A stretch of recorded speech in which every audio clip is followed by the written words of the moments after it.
Begin by navigating to and clicking on the quiz you'd like to schedule or assign.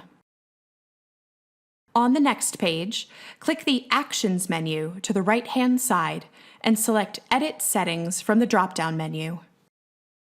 The quiz settings page will open, displaying parameters to manage how the quiz functions.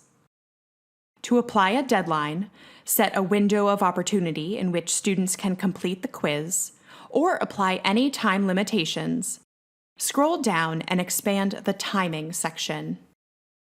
Choose a date and time for when students can first access the quiz by clicking the Enable checkbox to the right of the Open the Quiz option, and then use the corresponding drop-down menus or calendar icon to select the desired timing.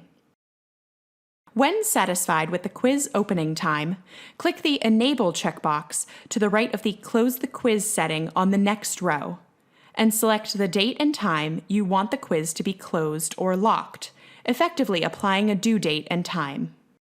Please note, you must always leave the Enable status box checked to apply the selected timing.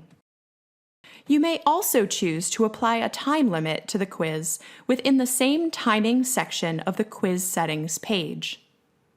To do so, click the Enable checkbox to the right of the Time Limit option, and then use the applicable drop-down menus to specify the period of time in which your students must complete the quiz once they have opened it.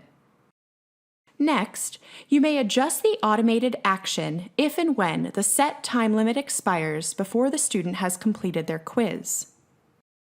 Use the When Time Expires drop-down to select your preference.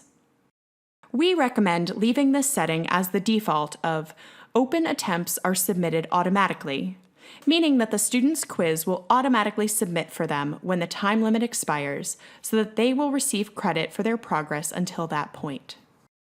When finished, scroll to the bottom of the page and select Save and Return to Course to return to your course homepage, or click the Save and Display button to review the quiz and verify your settings changes.